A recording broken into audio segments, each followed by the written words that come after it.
Bwana, kwenye maisha kuna watu wengi wanaweza wakakupenda wakati ukiwa na kitu, lakini kikiisha wanakuwa hawakupendi tena. Sasa hapa jamaa anamuuliza mke wake kuna kitu gani?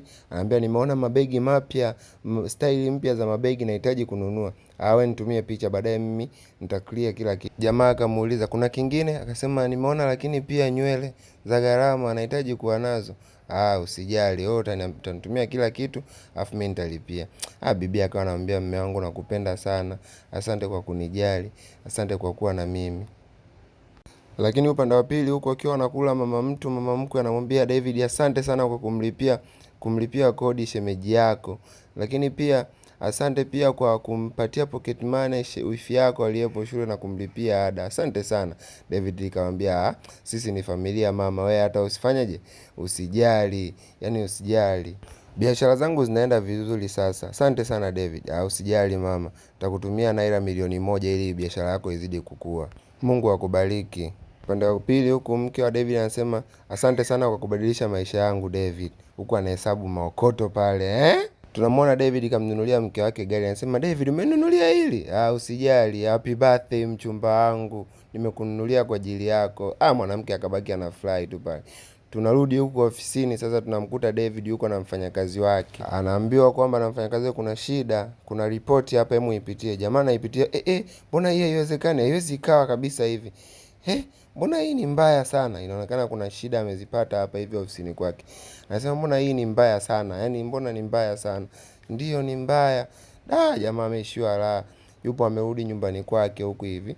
Mke wake yuko tu anachati akamwambia mke wangu leo kuna shida tunatakiwa tuongee.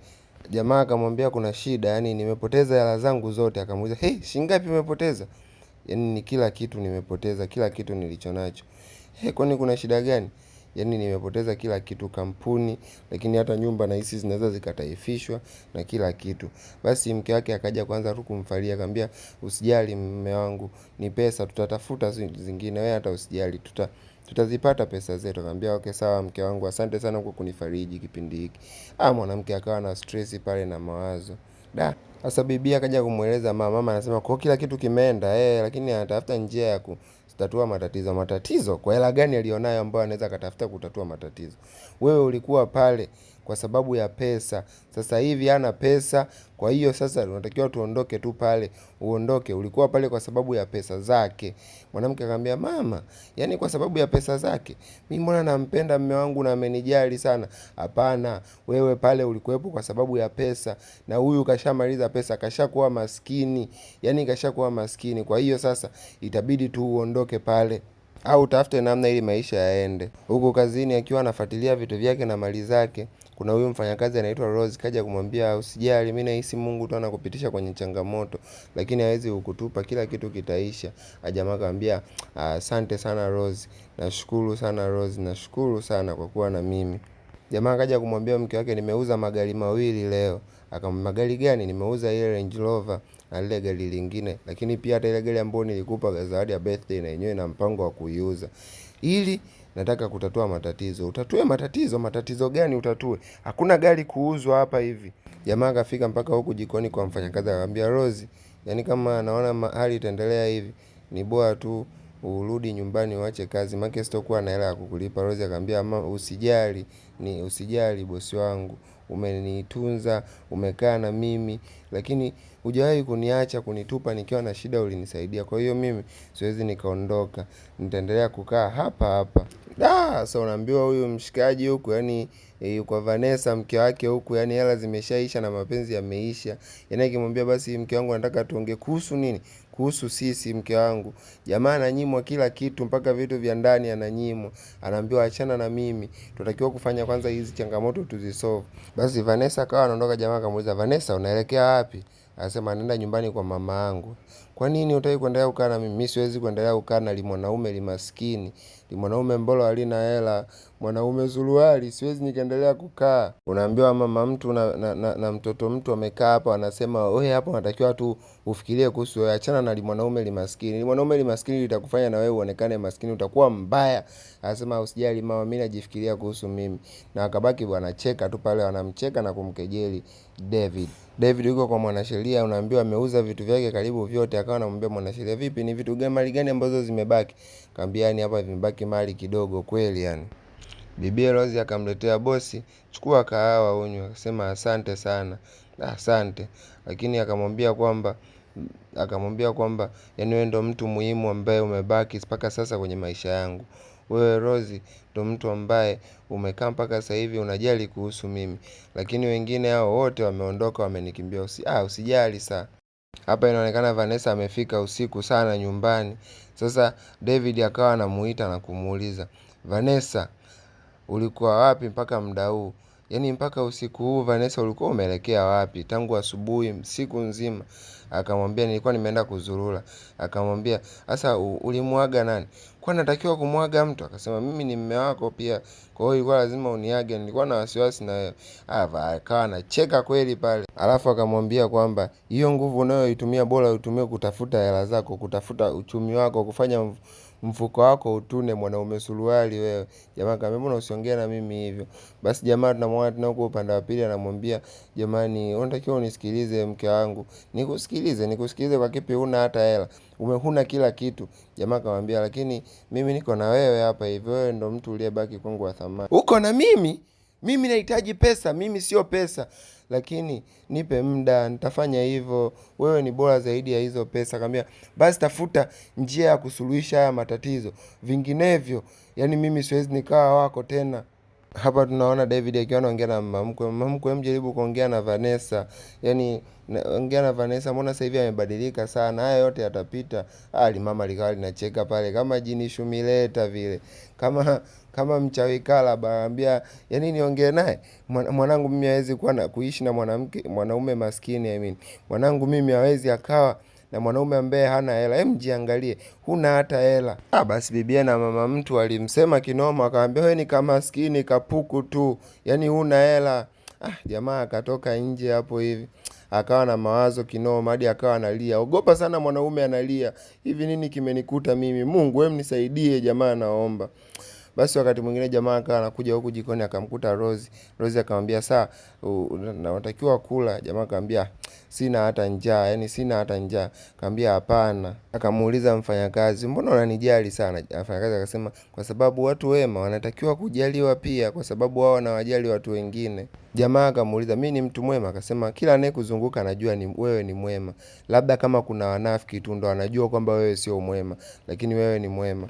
Jamaa akawa anamuuliza mke wake, usiku huu unaondoka unaenda wapi usiku huu? Jaribu kuniambia unaenda wapi? Mwanamke, mimi sio mtoto. Lakini sisema wewe ni mtoto. Haya basi mimi sio mali yako. Unakuwa unaniuliza. Akamwambia lakini mimi ni mume wako. Mwanaume, mume ambaye huwezi ukatoa chochote ukahudumia chochote. Akamwambia jamani muacha hivi. Mwanamke akawa anajichenga anaondoka. Jamaa anaumia kinoma, unaambiwa. Jamaa yuko hapa saa 8 hiyo, kamsubiri saa 8 usiku. Vanessa ndo anaingia, anamwambia Vanessa, umetoka wapi usiku huo wote? Na nimekupigia simu ukao upokee simu yako. Akamwambia mimi sio mtoto bana. Usinifuatilie. Jamani mimi nilikuwa na wasiwasi. Unakuwa na wasiwasi na nini? Muachana na mimi. Jamaa akamwambia lakini mimi ni mume wako. Afu Vanessa pia mimi nimekumisi kama mume wako. Mimi sina hamu na hivyo vitu. Kwanza achana na mimi. Mwanaume gani? Huna hata hela. Muone. Jamaa akarudi kuja kukaa tu huku nje hapo ana mawazo. Mdada wa kazi kamfuata kamletea chai, anamwambia kunywa chai, matatizo yote yataisha. Wewe hata usijali, endelea tu kumuomba Mungu. Jamaa akamwambia asante sana kwa kunijali. Asante sana kwa kuonyesha upendo kwangu. Na asante sana kwa kunisimamia wakati wote huu ambao mimi napitia matatizo. Asante sana Rose. Nakushukuru sana. Rose akawa anapiga naye story pale ili kumliwaza jamaa. Basi wakaendelea kupiga story sana. Wakapiga story sana. Jamaa akamwambia, mbona wewe bado uko hapa na wafanyakazi wenzako wote wameondoka? Akasema kwamba mdada akamwambia kwamba sometimes muda mwingine unakuwa unakaa na watu wakati wa shida. Wale wanaokaa na wewe wakati wewe unapitia maumivu, hao ndo marafiki wa kweli. Kwa hiyo mimi siwezi nikakuacha wewe ukiwa unapitia magumu na shida hapa hivi. Lakini bibi akawa anamwambia umesahau sehemu ulinikuta chini ya daraja nalala chini, ukanichukua, ukanivisha, ukanilisha, ukaniweka ndani ya nyumba yako, lakini bado haijalishi ukanilipa mpaka na mshahara. Wewe uone wema wote ulionitendea, mimi kwangu wewe ndo familia, siwezi nikakuacha peke yako. Jamaa akamwambia asante sana Rose kwa kubaki na mimi hapa, kwa kuendelea kuwa na mimi. Akasema usijali bosi wangu, mambo madogo tu hayo. Jamaa tunamuona anamsubiri mke wake, anamwambia Vanessa, ulikuwa wapi kwa hizi siku mbili? Nilikuwa out. Sasa jamani, out kwa siku mbili, then nimekupigia simu mara 30 hujapokea. Hivi kwa nini unanifanyia hivyo? Vanessa alikuwa anamwambia kwamba bana, usiona niongelesha mimi hivyo, na ukizidi kuniongelesha mimi hivyo nitakuja kuondoka, nitakuacha hapa, nitakuacha na nyumba yako. Vanessa, usifanye hivyo, mimi ni mume wako, unajua mwanaume huna hela. Yaani mimi ukiendelea kufanya hivi na kuacha naondoka, utaendelea kubaki mwenyewe. Jamaa akamwambia samahani, nilikuwa na wasiwasi na wewe, sikukupata tangu umeondoka. David akaja mpaka kwa mama mkwe, anamwambia mama, jamani, hebu ongea na Vanessa, atanifanyia mimi sikipendi, anafanya vibaya. Mama alikaa linacheka, nakufanyia nini? Kwanza muache mwanangu, usiendelee kumtesa mwanangu. Lakini mimi ni mume wake, mwanaume huna hela, hujui hata kuhudumia. Muache mwanangu, muangalie kwanza mwanangu amekonda hadi shepu limeisha.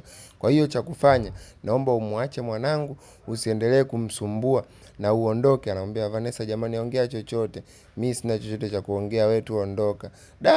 Jamaa ndo kapigwa kibuti hivyo, kaachika muuni. Huku Rose anamjali kinoma bosi wake, anamwambia wanatakiwa kula. Anambia unaongea kama mama yangu. Kuna mtu anatakiwa akujali wewe bosi. Hapa David anashukuru, tunamwambia usijali. Hapa inatakiwa mimi niendelee kukuangalia. Akasema asante sana kwa kuendelea kuniangalia. Akasema hata usijali, sisi ni familia na familia haiwezi kukuacha. Kama familia tutaendelea kuwa wote kwenye shida na raha. Wewe endelea kula bosi wangu. Hapa David anakuja kuambiwa, sasa David, sasa wewe hapa jiandae yaani usipolipa hizi hela ndani ya wiki 2 ambazo ni hasara umekula kwenye kampuni yako, basi wewe hapa unaondoka ndani ya wiki 2, kila kitu chako kitachukuliwa. Akamuita mke wake, akamwambia jamani, tunatakiwa tuongee, benki inachukua nyumba na ikichukua nyumba hatuna hapa kwenda, natakiwa kulipa. Hapa ambacho nitakifanya mimi, nitawapangia apartment vyumba 2, cha kwako na mimi, alafu pia na mama yako. Vyumba 2? Yaani mimi niwakukaa vyumba 2? Mimi siwezi nikakaa kwenye apartment ya vyumba 2. Cha kufanya wewe nipe talaka yangu, mimi niondoke. Mimi na wewe hatuwezi kuendelea kuishi. Jamani, kwa nini nifanyie hivi? Kwa nini uondoke? Sasa mimi siwezi kuishi na mwanamke ambaye hana hela. Lakini mimi nakupenda. Wewe ulinipenda kipindi nilikuwa na hela, lakini sasa hivi wewe hauna hela, kwa hiyo hamna upendo. Jamaa akamwomba msamaha sana. Vanessa, jamani, naomba unisamee tu, hiki kipindi kipite. Akasema kipindi kipite, huna hela, mimi siwezi nikakaa na mwanaume ambaye hana hela, siwezi kabisa. Jamaa yuko hapa hivi ameletewa kumbe mpaka na mahali ambayo alilipia. Yaani kaenda mpaka karudishiwa mpaka na mahali. Jamaa yuko amekaa na Rose, anasema kwamba nilimpenda sana yule mwanamke. Na hisi kabisa hawezi akarudi. Akamwambia atarudi tu. Wamerudisha mpaka na mahali. Naona kabisa hawezi akarudi tena. Kasema yaani licha ya upendo wote niliomuonyesha, lakini ameona aondoke aniache. Kaambiwa na Rose, usijali bosi wangu, hiki ni kipindi tu kigumu cha maisha ambacho unapitia, mimi naamini yote yataisha. Jamaa anasema yaani licha ya kumuita mama yake na kuongea naye, lakini wote hawajanisikiliza. Yaani wameni-insult na kunitukana tu. Jamaa huku ni kilio tu. Yaani analia kinoma, anasema nimemuonyesha upendo na kila kitu, lakini haya ndo anakuja kunilipa. Haki ya Mungu, nilimpenda sana huyu mwanamke, lakini hivi ndo anavyokuja kunilipa. Haki ya Mungu, yaani naumia sana. Kwa mama mtu anamuuliza, vipi umeongea naye? Hapana, niongea naye wa nini? Vizuri. Hutakiwi kuongea na mtu maskini. Mtu maskini yule atakufanya tu uwe maskini. Yule ni achana naye. Yaani yule atakufanya uendelee kuwa maskini na maisha yako ya mbele yawe ni mabaya tu. Jamaa akawa anamwambia hapa Rose, unatakiwa utafute kazi nyingine ya kufanya. Mimi sasa hivi naona maisha ni magumu. Siwezi kupata hata hiyo hela ya mshahara ukulipa. Bibi akamwambia usijali bosi wangu. Akasema yaani hata tu bills za nyumbani mimi zinanishinda, lakini pia natakiwa niondoke. Yaani natakiwa niende nihame niende sehemu nyingine, maana hii nyumba itataifishwa. Akasema bosi, hata usijali. Kipindi ambacho mimi sikuwa na sehemu ya kulala, ulinipatia sehemu ya kulala. Kipindi sina chakula, ulinilisha. Kipindi sina maisha magumu, wewe ndio ulinifanya mimi nikawa naishi. Kwa hiyo mimi maisha magumu nimeyazoea. Kwa hiyo hakuna hata haja ya wewe kuniambia mimi nikatafute sehemu nyingine ya kufanya kazi. Mimi nitaendelea kuwa na wewe na nitaendelea kuwa na wewe na nitakusaidia kwa kila kitu. Rose akawa anamwambia vipi bosi, naweza nikakusaidia pia hata kuwa nalipia baadhi ya bills na nini? Anasema no, usijali. mimi pia naweza nikajilipia mwenyewe. Lakini pia nashukuru sana kwa kukubali kunisaidia na kuendelea kuwa na mimi. Maana kila mtu sasa hivi ameniacha. Lakini utaendelea kufanya kazi, utaendelea kuwa nakulipa. Ingawa sitakuwa nakulipa vizuri kama nilivyokuwa nakulipa mwanzo, lakini nitakuwa nakulipa. Rose akasema hata usijali, hutakiwi hata kunilipa. Basi bana, wakawa wanahamia kwenye nyumba mpya ambao ni apartment wamepanga ya kawaida tu, kutoka kwenye jumba kubwa la kifahari. Amefika pale, wakawa wanapiga story, anasema hapa hapa tutaishi, mbona ni sehemu nzuri. Kwa hiyo hata bosi usijali, tutaishi tu kwa furaha hapa hivi. Jamaa yupo ana furaha tu kinoma hapa, unaambiwa. Ingawa ndio hivyo, moyo wake una majonzi. Bibia anamjali kinoma, anamletea mpaka kahawa. Bosi, karibu kahawa unywe. Akasema asante sana Rose, asante sana kwa kuendelea kuwa na mimi hapa, asante. Jamaa akawa na furaha kinoma. Sasa anarudi huko, anakuta vitu vinanukia, anamwambia za asubuhi boss, za asubuhi Rose. Rose una mapochopocho, nasikia tu harufu mpaka nimeshindwa kulala, imebidi tu nije. Anambia usijali boss, twende ukaonje. Sasa basi ikafika muda wa kula pale. Basi wakaendelea kuwa na furaha. Sasa kumbe Rose bana anafanya kazi nyingine, yani anafanya kazi ya ziada, lakini anafanya kisirisiri, bosi wake hajui. Akasema nashukuru mama. Basi akatoka pale kashalipwa. Jamaa yupo huko anafanya trading, wazee wa forex. Jamaa anasema no, ni hela zinaenda tu. Jamaa anashindwa pale. Sasa mara baadaye ile amebahatisha, yupo pale wamekaa na wazee, anambia hebu angalia hapa, nimepiga maokoto, nimepiga nini, nimepiga kibunda. Kweli sasa ngoja nikupatie hela ukanunue vitu. Sasa jamaa ameenda, huyu bibi ameenda kununua vitu, karudia, mbona umenunua vitu vingi kuliko hata hela ambayo nilikupatia? Sasa akasearch ile, akakuja kukuta kumbe anafanya kazi nyingine tofauti na ile ambayo ipo. Nakwambia wewe usifanye kazi, unafanya kazi nyingine.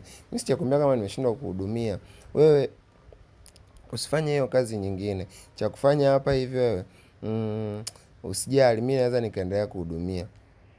Hapa anaona anamletea juisi, anamletea David anamwambia asante sana.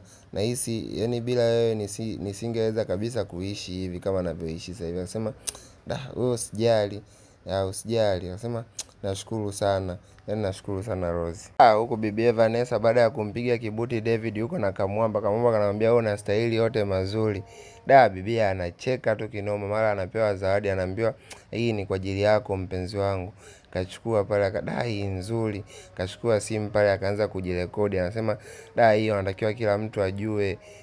Huku upande wa pili jamaa yuko anafanya forex, anafanya trading online. Wa jamaa yuko unaambiwa anasikilizia tu mchongo. Mara asante Mungu, mchongo umetiki, jamaa kapiga hela ndefu, unaambiwa karudi ana furaha. Rose anambia mbona leo huyo mtu ana furaha sana? Sema hatimaye Mungu kajibu kilio changu, nilikwambia. Sasa Rose akawa aelewe, akamwambia it's a surprise, utakuja tu kuona baadaye. Basi wamekaa pale jikoni wanapiga story, jamaa yuko anafurahi kinoma. Hapo jamaa kapiga hela za kutosha. Sasa Rose mtao anaenda kufua, kuta kwenye PC kuna dola nyingi kinoma. Akasema hizi ni namba au ni hela? Akasema hizo ni hela, kwa hiyo usijali. Akafurahi kinoma. Hatimaye umekuwa tajiri tena. Bibie yuko anafurahi, anambia nilijua lazima utakuwa tajiri tena. Jamaa yuko pale. Huko Vanessa anabadilisha tu wanaume, leo yuko na kamwamba kingine. Wako wanapiga story, wako tu yani kia Mungu Vanessa. Hapa wanapiga story. Rose anaambiwa na David, hapa nilifikiri nyumba itakuwa ndogo, lakini sasa hivi nahisi kabisa na feel kama niko nyumbani. Kaambiwa kweli? Kweli, yani nahisi kabisa niko nyumbani, yani na furaha kweli yani. Mama yuko huku na binti yake, anamwambia binti yake nahitaji hela, yani niendeleze biashara yangu. Biashara zangu zitakufa. Yani nahitaji sana hela ninunue mzigo ili biashara iendelee. Mwambie huyo bwana wako hakupe. Anasema sasa yule ananiambia mambo yake ya biashara bado hayajawa sawa, ila yakikaa sawa atanipatia. Kamuuliza hasa mpaka lini? Baada ya miezi 4. Miezi 4? Yani miezi 4 biashara zangu zinaendaje? Zinaenda ovyo. Mama anamwambia Vanessa, tafuta hao mabwana zako na uambie wakupe hela. Yani siwezi nikavumilia, mimi sina hela, afu biashara yangu yote inaenda kuharibika sasa hivi. Nahitajika kuwa na hela. Sasa mama, mimi nitafanyeje sasa? Wewe jaribu kuongea nao. Wewe ongea nao yani wao wanakuja wanakutoa tu out huko, wanaenda wanajipigia mipasi yao, lakini hataki kukupatia hela. Ulimwacha mwanaume mwenye hela tajiri aliyefilisika, tena unaenda kwa mwingine ambaye naye inaonekana anaenda kufilisika. Sasa ni hivi, huyo mwanaume huyo mwambie akutafute, akupe hela. Asa jamaa kana huyu bibi yake anapitia mitandao, akaja kuona mbona kama David kawa tajiri. Mama mtu David kawa tajiri, mtu ambaye tulimtukana na kumnyanyasa na kumuona ni maskini kawa tajiri tena. Bibi akaulizwa, kwa sasa hivi amekuwa tajiri tena? Na amekuwa tajiri zaidi hata alivyokuwa mwanzo. Yaani sasa hivi kawa tajiri mara mbili yake. Sasa bibi yupo huku, kumbe bana bibi anadaiwa madeni. Yaani pale wanapokaa wameshindwa hata kulipia kodi ya nyumba na wanafukuzwa waondoke. Sasa akawa anamfuata huyu jamaa anayesimamia hizo apartments ambazo anakaa. Akawa anamwambia miezi mitatu tuongezee basi muda. Sasa huku David yupo amekaa na Rose wanapiga story. Wamehamia kwenye nyumba yao mpya. Naambia hii nyumba ni nzuri sana. Yaani David, hii nyumba ni nzuri. Akamwambia haikushindi wewe. Basi hapo wamekaa napiga story pale, wako jikoni. David na Rose ni wanafuraha kweli yani. Inavyoonekana David kama vile kaanza kumpenda hapo, wenye mbili tushaelewa, kaanza kumkubali Rose. Sinaona. Basi huku upande wa pili mama mtu anamwambia, basi wewe unatakiwa kuongea na nani? Na David. David, mama, niongea naye vipi? Mpigie simu. Sasa ni kama hata atapokea simu zangu. Wewe mpigie tuongee naye. Basi bana, mama mtu kamshinikiza aongee na David. Kamtumia message David, akamwambia, "Asa David, natakiwa tuongee." Sasa alivyosema natakiwa tuongee, David akawa kama vile haamini. Huyo mtu kweli kanitafuta. Mara mlango unagongwa, Rose kaenda kufungua. Akamwambia anahitaji kuongea David, akamwambia usijali, karibu ndani. Mara akaja akamuuliza tena Rose, unakaa hapa pia? Mnakaa hapa? Akasema ndio, nahitaji kuongea na David. Okay sawa. Sasa mara David akawa anaingia pale. Alivyomuona tu, oh dear husband, akamwambia basi tunahitaji tuongee. Tuongee kuhusu nini? Kuhusu sisi nini? Kuhusu mahusiano yetu. Please, sisi sio wanandoa tena. Yaani mimi sio mume wako tena. Please Vanessa. David basi akamwambia hakuna, wewe hapa mimi na wewe sio wachumba tena. Itabidi uondoke nyumbani kwangu. Akafukuzwa kama mbwa pale unaambiwa. Akafukuzwa msobe. Huko tunakuja kumuona kumbe Rose bana alimletea zawadi nani? Alimletea zawadi David. Sasa David akawa anashangaa, anambia Rose, kwa nini nimefanya hivi? No, mimi nimefanya tu. Nimekupatia kwa sababu unastahili kupatiwa. Sasa ndo unaambia kwa nini nimefanya hivyo? Kwa hiyo ulifanya kwa ajili yangu? Ndio, nilifanya tu kwa ajili yako. Najua sikuwa na hela nyingi, lakini hii hela niliitunza tu, nikasema nije nikupatie wewe, nije nikupe. Inaonekana Rose anampenda sana David, lakini ndo hivyo anaogopa sasa ataanzia wapi kumwambia ndo bosi wake. Sema bosi mwenyewe, bosi akajiongeza pale. Sasa wako wanapiga story huku hivi. Akawa anamuuliza hapa hivi, mbona uliamua kubaki na mimi wakati kipindi ambacho watu wote waliondoka kwangu baada ya mimi kuwa maskini? Yaani kwa nini wewe uliamua kuwa na mimi na kwa nini uliendelea kubaki na mimi? Akasema kwa sababu ulikuwa unastahili mimi kubaki na wewe. Basi wakaendelea kupiga story pale, jamaa akaanza kumwaga hisia zake, akawa anamwambia yaani nimetokea kukupenda sana kwa sababu umenitunza, umekaa na mimi tangu nikiwa sina hela. Hivi unaweza kuwa mpenzi wangu. Bibi akakubali, unaambiwa anakataaje kwa mfano? Basi huko mama mtu na Vanessa aelewe, anamwambia wewe unatakiwa ukamchukue ni mume wako. Anasema ana mpenzi wake anaitwa Rose. Hapana, yani yule bado anakupenda. Wewe nenda katumie usichana wako, nenda kamshawishi arudi kwako.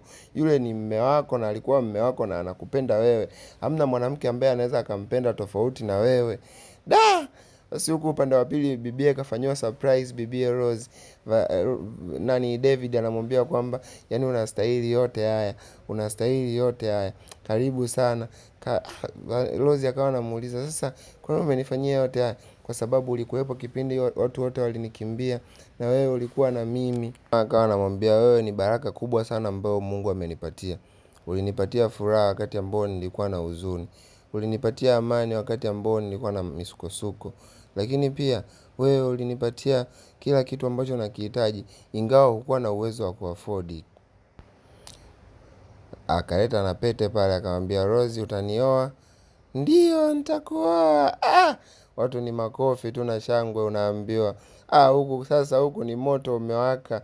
Yaani Vanessa hataki kuelewa kama David ameoa, huyu na yeye mama mtu hataki kuelewa, wakaona waende huko huko.